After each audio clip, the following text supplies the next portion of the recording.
Vamos lá, dando sequência ao nosso bate-papo concurseiro, falando do ECA, dos vários direitos assegurados à criança e adolescente, ok? Agora vamos entrar numa parte aqui mais emocionante, porque nós estamos falando do direito à convivência familiar e comunitária, né? E aí, aqui nós vamos falar, inclusive, do poder... da decretação da perda do pátrio-poder, ou seja, melhor, o pátrio-poder era antigo, agora é poder familiar, porque o pátrio-poder vinha da concepção de que o pai mandava, né, a figura do homem era soberano na família, e isso já não é mais uma realidade há muito tempo. E também por conta do conceito de família, né, que vem se ampliando. São vários conceitos, e o próprio legislador aqui apresenta isso, né? Que a família já não é mais constituída do homem, mulher e seus filhos, né? Tem vários conceitos de família e nós evoluímos e não há o desprezo pela família modelo, assim, né? Originária, modelo no sentido de que primeira concepção, né? Não que seja melhor ou pior que as outras, pelo amor de Deus. Esse não é a família que os doutrinadores chamam de família tese, né? A família tese é esta, né? E aí os demais conceitos de família vêm num sentido antitese, mas só que esse não é o ideal. Ele não deve ser, os demais conceitos de família não devem ser antítese à primeira, apenas devem ser possibilidades de outras concepções enquanto unidade familiar, mas sem desmerecer ou desvalorizar a família tese, né? A família base, tá bom? É isso. Então é direito da criança e do adolescente ser criado e educado no seio de sua família e excepcionalmente em família substituta, né? E aqui entra a lei de adoção. A lei de adoção nada mais é do que uma lei que alterou muito o ECA, isso aconteceu em 2009. E essa lei não é uma outra lei que você vai estudar o ECA com as alterações produzidas, entendeu? Pela lei de adoção. E a família substituta é medida excepcional. Uma criança nasceu e deveria sempre nascer e se desenvolver na sua família natural, ok? É isso. A família substituta é medida excepcional. E aí a família substituta, como se coloca numa família substituta? Guarda, tutela e adoção. São esses três institutos de inserção de criança e adolescente em família substituta. Vamos falar disso tudo. Assegurada a convivência familiar e comunitária em ambientes que garantam o seu desenvolvimento integral. Esse é o fator fundamental. É preciso ter ambiente que garanta o desenvolvimento integral.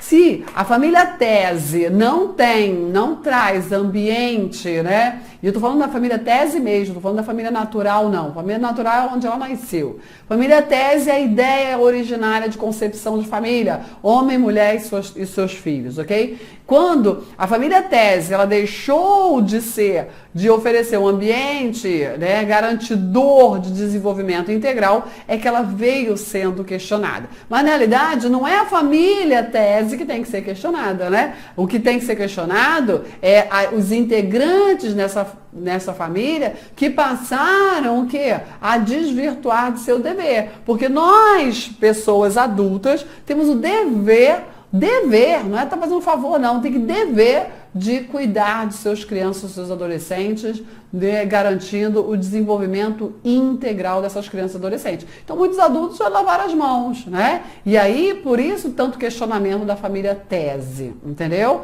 E aí, não é... Essa foi uma interpretação muito equivocada da sociedade dos últimos anos em combater e massacrar a família tese. E aí vem a ideologia de gênero, e aí as coisas estão se complicando, né? Ok? Temos que tomar muito cuidado, ok? Não é simplesmente, Claudete, mas tem coisas muito erradas na família tese, é verdade, né? Realmente tem algumas famílias que precisam aí de ajuste. Então, é como se você tivesse uma peça de roupa suja, né? Com várias sujeiras aqui. Vamos lavar a roupa suja? Vamos lavar a roupa suja. Aí você lava a roupa suja, ok? Joga a água suja fora. Só que em vez de jogar água suja, você joga a roupa junto. Né? Então isso é loucura, é o que está se fazendo. Né?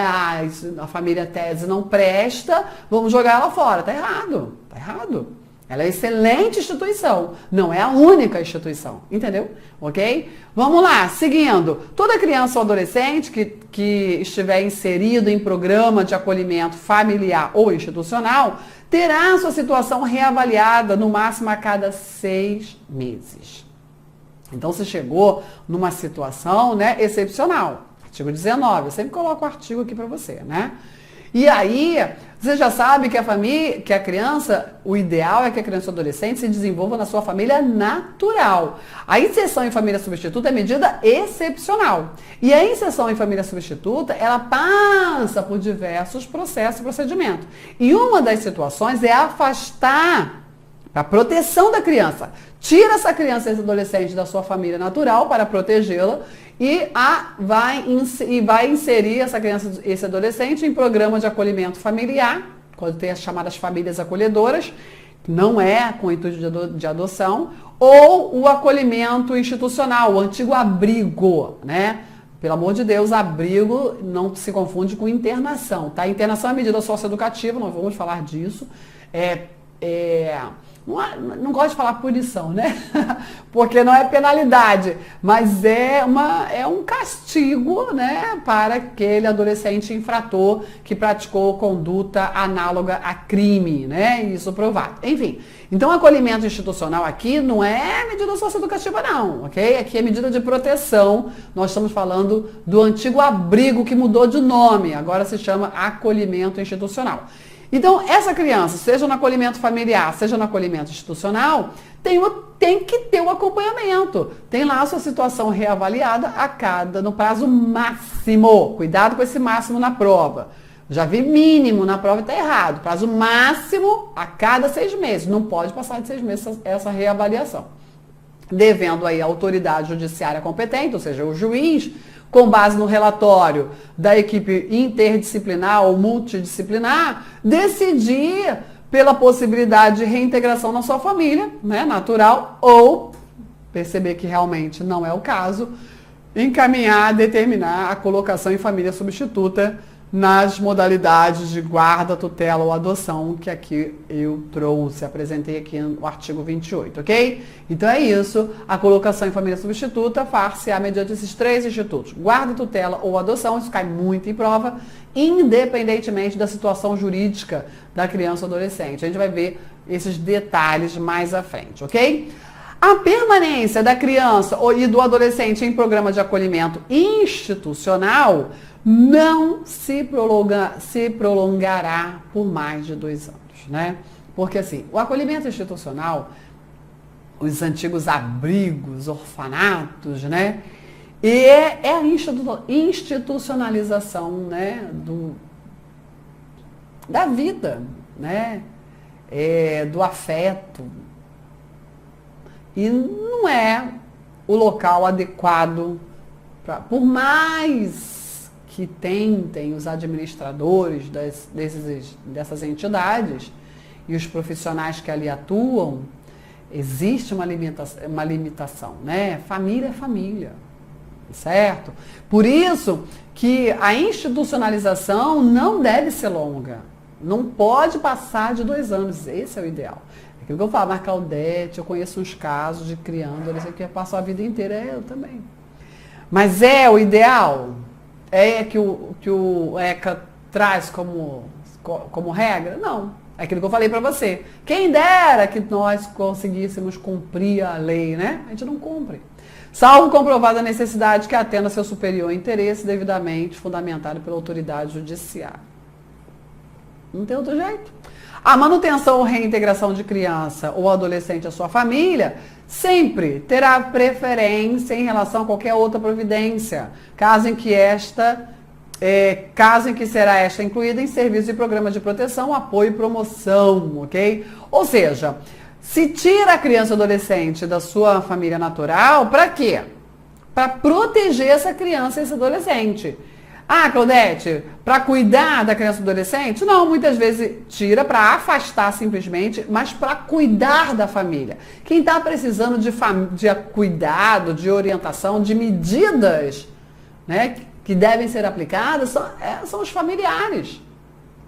E aí o juiz impõe medidas aos pais, aos responsáveis, para tentar tratar daquela família. Entendeu? Nós vamos ver medidas aplicáveis aos pais ou responsáveis. Tem lá o rol. Será garantida a convivência da criança? E aí, claro, né? Se tira da criança, mas qual o objetivo? Arrancar essa criança da família natural simplesmente? Não. O objetivo é afasta para proteger, vamos cuidar da família e devolver essa criança e adolescente para uma família ajustada, devidamente tratada, trabalhada. Ajustada, esse é o termo melhor. Entendeu? Certo? Esse é o objetivo do ECA.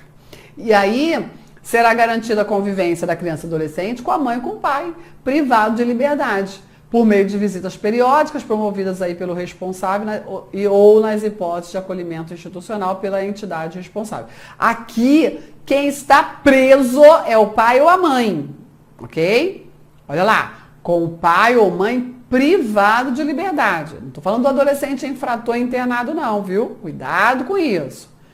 É garantida. O contrário também existe. Nós vamos ver lá nas medidas socioeducativas. Aqui o pai ou a mãe estão presos. Ah, olha, Claudete, então se eles estão pai e mãe presos, porque não pode conviver com o filho que não é bom, não é boa gente pro filho. Pai e mãe é sempre pai e mãe. Entendeu? Às vezes o cara é um bandidão, mas é excelente pai. Sabia? É esquisito, eu sei, não é muito fácil de aceitar, mas acontece, ok? Bom, seguindo. E aí tem essa garantia da convivência por meio aí de visitas periódicas, etc. Os filhos, havidos ou não da relação do casamento ou por adoção, terão os mesmos, isso aqui cai muito em prova, os mesmos direitos e qualificações. Proibidas quaisquer designações discriminatórias relativas à filiação. Antigamente tinha o termo filho bastardo, você já ouviu? Filho bastardo, né? Isso foi totalmente abolido, né, pelo ECA, porque filho é filho. Filho é filho, né? Acabou, ponto final. Irmão é que você tem, né? O meio-irmão, né? Mas filho é filho, ponto final. Não tem meio-filho. Não existe isso. Certo? Então não se admite qualquer designação discriminatória. Ah, porque é filho de outro casamento, é meio-filho, é filho bastardo, é filho adotivo. Não. Filhos. Todos. Ok? Proibida qualquer discriminação, designação discriminatória relativa à filiação. E aí, vamos falar do poder familiar. Antigamente era pátrio poder, foi ajustado, modernizado o termo para poder familiar, na concepção, na certeza de que os dois, né, pai e mãe, exercem em igualdade de condições esse poder, né, sobre os seus filhos, em igualdade de condições. Porque antigamente tinha a concepção de que o homem, o pai, mandava mais que a mãe, entendeu? Não. Em igualdade de condições se exerce o poder familiar, tanto pelo pai quanto pela mãe. O poder familiar será exercido em igualdade de condições pelo pai e mãe, na forma da legislação civil, assegurado a qualquer deles o direito de, em caso de discordância, pai e mãe estão brigando, ok? No exercício do poder familiar. Aí o que eles fazem?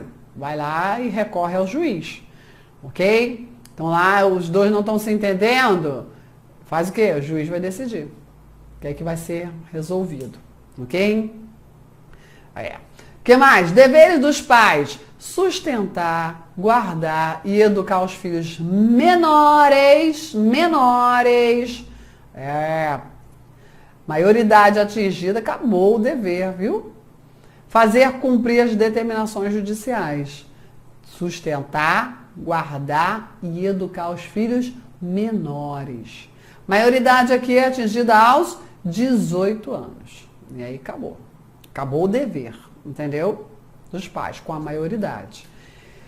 A mãe e o pai, ou os responsáveis, têm direitos iguais e deveres também, né? E responsabilidades compartilhados no cuidado e na educação da criança, devendo ser resguardado o direito de transmissão familiar de suas crenças, culturas, assegurado o direito da criança estabelecido na lei. Né? Muitas vezes a gente não concorda com a crença, com o jeito de educar, mas a gente... Não acontece isso? Às vezes você vai... Isso acontece muito em reunião de família, de amigos, né? Essa semana, a minha filha, a Letícia, falou assim, mãe, você não acha que o tio tal e a tia tal mimam demais os filhos deles? Olha isso, né? Eu falei assim, Letícia, eu concordo com você, mas a gente não pode fazer nada não, é direito deles. Entendeu? Eu posso, assim, né, conversar, tentar dar uma consciência, mas não posso fazer nada.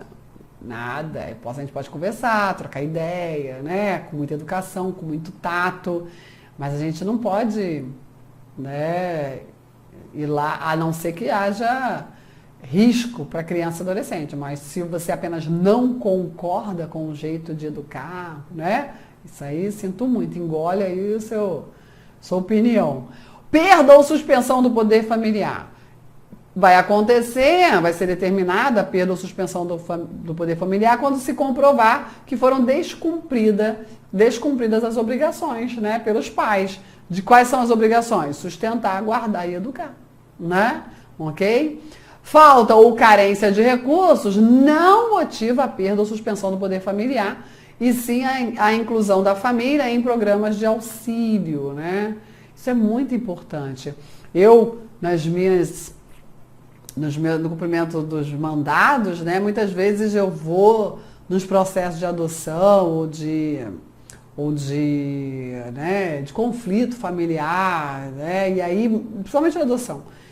E aí eu chego para fazer uma intimação, uma situação, e as pessoas vão assim, entra minha filha, eles acham que eu sou assistente social, sabe? Eu falo assim, não, não sou assistente social, eu sou oficial de justiça, eu só vim intimar, né, os senhores.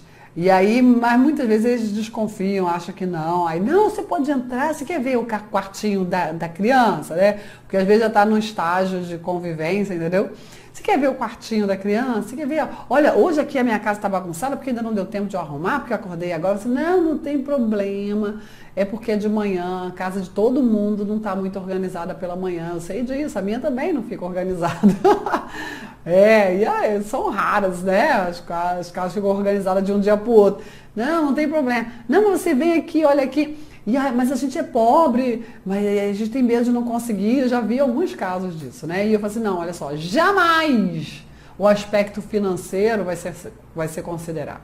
Não pode. Aí o que se faz? Vamos colocar essa família num programa de proteção, né? Programa de auxílio, para ela tentar aí um trabalho, uma qualificação, uma capacitação. Não existindo outro motivo que por si só autorize a decretação da medida de perda ou suspensão do poder familiar, a criança e adolescente será mantida em sua família de origem, a qual deverá obrigatoriamente ser incluída aí nos serviços e programas oficiais de proteção, apoio e promoção social, né?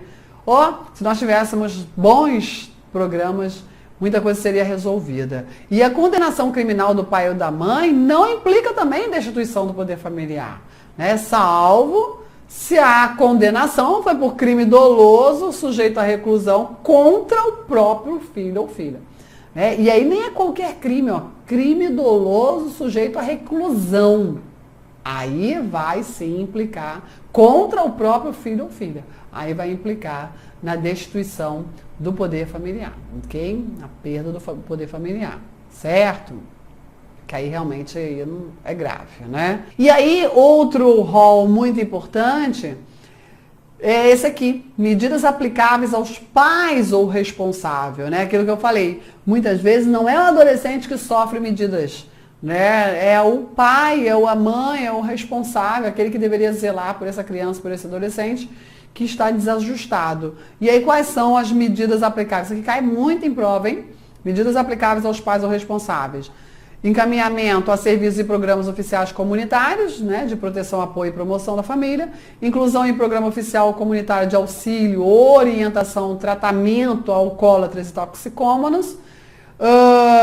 Encaminhamento psicológico ou psiquiátrico. Poxa, né? Como isso aqui é importante, né? Tem que ser priorizado. Cursos e programas de orientação, obrigação de matricular o filho ou pupila e acompanhar a frequência e aproveitamento. Nós, pais, temos que acompanhar a frequência e aproveitamento escolar, dever. E está como medida aplicável. Obrigação de caminhar a criança ou adolescente a tratamento especializado e também, né, a advertência. Ou seja, você percebe que não tem aqui castigo, né, para os pais. Não, é um apoio, uma ajuda mesmo. Até a advertência, claro, aquela, né, sacudida tem que ser dada. E um juiz, né, ele sabendo aplicar muito bem a advertência, ele resolve a vida de muitas famílias, sabia? O juiz de infância e juventude, ele é muito mais social do que judicial, né? Muito mais. Essas medidas são aplicáveis pelo Conselho Tutelar e a maioria guarda correspondência com medidas de proteção aplicadas à criança e adolescente. Então, normalmente se aplica medida de proteção à criança e medida também aos pais para que o tratamento seja, né, o tratamento da família seja integral.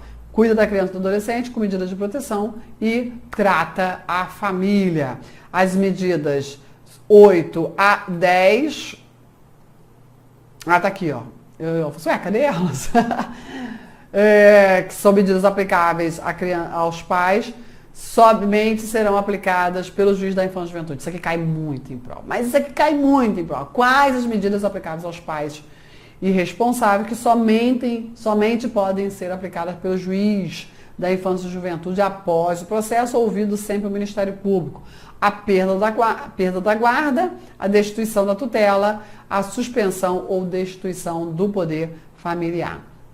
São medidas aplicáveis aos pais, que só quem pode aplicar é o juiz da infância e juventude, tá bom? Ok? E qual é o procedimento para perda ou suspensão do poder familiar? E a gente vai lá para o artigo 163 e seguintes, tá? Pra gente, 163 não, desculpa, 155, isso aqui é o prazo. 155 e seguintes. A gente não está falando de direito da convivência familiar e comunitária, poder familiar como um direito e um dever dos pais, é um direito e um dever, percebeu? Né? O poder familiar, e aí, quando esse poder familiar não é exercido de forma adequada, né, nós temos aí as medidas aplicáveis aos pais, certo? E podendo chegar aí no ápice da perda ou suspensão do poder familiar decretado pelo juiz. E aí, para que isso aconteça, tem que necessariamente vai ser promovido um processo judicial com a participação do Ministério Público. E como que esse processo se desenvolve? Vamos falar disso agora, passo a passo, ok? Bom, a petição inicial, em regra, é do Ministério Público, mas não é o único legitimado, né? Um outro interessado pode entrar com uma petição inicial, relatando ali os maus tratos, o abuso e pleiteando a suspensão ou a perda do poder familiar. Não é só o Ministério Público, ok? E aí, como medida cautelar, desde que motivo grave, né, seja mostrado, apresentado na inicial, e sempre ouvido o MP, se ele não foi aquele que promoveu a ação, pode o juiz liminar ou incidentalmente, ou seja, de imediato ou durante o trâmite do processo, determinar esse afastamento da criança, né, do adolescente, ou seja, ficando a criança ou adolescente confiado à pessoa idônea por termo de responsabilidade. Pode ser um acolhimento institucional, pode ser um acolhimento familiar, pode ser uma pessoa da família também, ok? Então, a medida cautelar aqui é entregar a criança ou adolescente à pessoa idônea, porque se apresentou um motivo grave para tanto. Bom, com ou sem medida cautelar determinada pelo juiz, se vai tentar realizar a citação pessoal, ok? Citação pessoal do pai ou do responsável que está sendo acusado de agressão. Já fiz várias vezes essa citação. Ok? E aí a pessoa fica santa. Citação será pessoal, a não ser que esgotou todos os meios, o oficial de justiça foi lá atrás, não conseguiu a citação pessoal, aí pode fazer a citação fictícia, ok? Tá bom? a editalícia, né? Ou até por hora certa. O requerido privado de liberdade, claro, todo mundo sabe onde ele pode ser encontrado, vai lá na cadeia, né, na penitenciária e cita ele. O prazo de defesa, prazo de resposta é de 10 dias. Então, o citado tem 10 dias para apresentar a sua parte da história, né, a sua versão. Se o requerido não tiver possibilidade de constituir advogado, sem prejuízo do seu próprio sustento e da família, poderá requerer em cartório um que seja nomeado dativo, né, um defensor dativo, ao qual incumbirá a apresentação de resposta, contando aí a partir da intimação do despacho, da nomeação do defensor dativo. Na maioria dos estados é o defensor público, tá? Agora, se o estado não tiver, aí é um defensor dativo, tá bom? Bom, a princípio, a resposta à contestação no prazo de 10 dias deve aparecer. Se a contestação não é apresentada, será declarada a inércia, né? Verificada a inércia. O que se faz? O juiz, se o processo não foi iniciado pelo MP, vai encaminhar com vista ao MP na qualidade de custos legis, ou seja, de como fiscal do ordenamento jurídico, ok? Aqui o papel dele é como fiscal. E aí, nessa qualidade, ele tem 5 dias, tá bom? Mas olha só vai para o MP se não é o MP o autor da ação. Se o MP é o autor da ação, não precisa mandar para o MP, tá bom? Certo? Bom, indo para o MP ou não, o juiz pode já que, né, houve a revelia, o que se faz? Ele julga antecipadamente, né, e ponto final. Ou ele vai determinar o estudo social, a oitiva de testemunha, ou seja, ele vai determinar a instrução processual. Estudo social, ou perícia, oitiva de testemunhas, visando a comprovação do abuso de autoridade paterna ou descumprimento das obrigações do poder familiar. Certo? Então é isso. Ou ele julga antecipadamente ou instrução processual. Isso no caso de revelia. Agora, foi apresentada a contestação, ok? Dentro dos 10 dias. Mesma situação. O juiz vai fazer o quê? Determinar a vista ao MP. Vista ao MP quer dizer que está determinando que o cartório encaminhe o processo para o Ministério Público, para o promotor de justiça. Mais uma vez, custos legis, ou seja, só vai ser encaminhado para o MP se ele não é o autor da ação, se é outro legitimado, ok? Se o MP é o próprio autor da ação, não tem por que enviar para o Ministério Público, tá bom? E aí, aqui não tem julgamento antecipado da lide, não. Certo? Aqui, quando existe a contestação, não tem a revelia, tem contestação, o que se faz? Aí tem que realizar a instrução processual. Aqui não tem julgamento antecipado da lide, vai direto para o estudo social, ok? Para estudo social não, desculpa, para a instrução processual. Como se faz a instrução processual? Estudo social, estudo pericial, oitiva de testemunha, ok? Visando essa comprovação aí do abuso. Tudo bem? Realizada a instrução processual, se julgar aqui, acabou o processo. Mas realizada, seja aqui, instrução processual, seja aqui com instrução processual, aí, durante essa instrução processual, quer dizer, no curso dessa instrução processual, num determinado momento, o juiz vai designar a audiência de instrução e julgamento. Realizada a audiência de instrução e julgamento, como é que acontece essa audiência de instrução e julgamento? Primeiro, olha só, o próprio legislador diz qual o passo a passo da audiência. Como que a audiência se desenvolve? Primeiro, o juiz vai ouvir as testemunhas, depois, se for o caso, vai ouvir o parecer oral do técnico, do laudo pericial, ou de qualquer técnico, né? Ali pode ser um assistente social, né? Qualquer técnico. Manifestações aí do requerente, do requerido do MP nessa sequência. Isso se o MP não for o próprio requerente, tá? 20 minutos para cada um, prorrogar por mais 10. E no final, o julgamento, a decisão. O juiz decide ali mesmo ou pode designar uma data. Isso dentro de 5 dias para a leitura da sentença.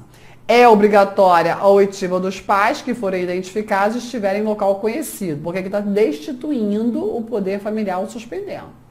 Ok? Isso também acontece nos processos de adoção, esse procedimento, né? Prévio ao processo de adoção e os pais sumiram. Por isso que fala, se estiverem identificados, se forem identificados, se estiverem em local conhecido. Esse processo aqui ele vai anteceder o processo de adoção. Não é só quando de agressão, né? Às vezes por abandono também. Por isso que eu falo, se o pai e a mãe forem identificados, se conhecido, é obrigatório ouvi-los. E aí, contra essa decisão, cabe a apelação, apenas no efeito devolutivo, em 10 dias, admitido o juízo de retratação. Então, o juiz, havendo recurso de dar apelação, o juiz pode, né, se retratar e modificar a sua decisão. Tudo bem? Ok? Bom, né? Vou parar por aqui, que tem mais algumas observações, mas essas observações ficam para o próximo vídeo. Tchau, tchau!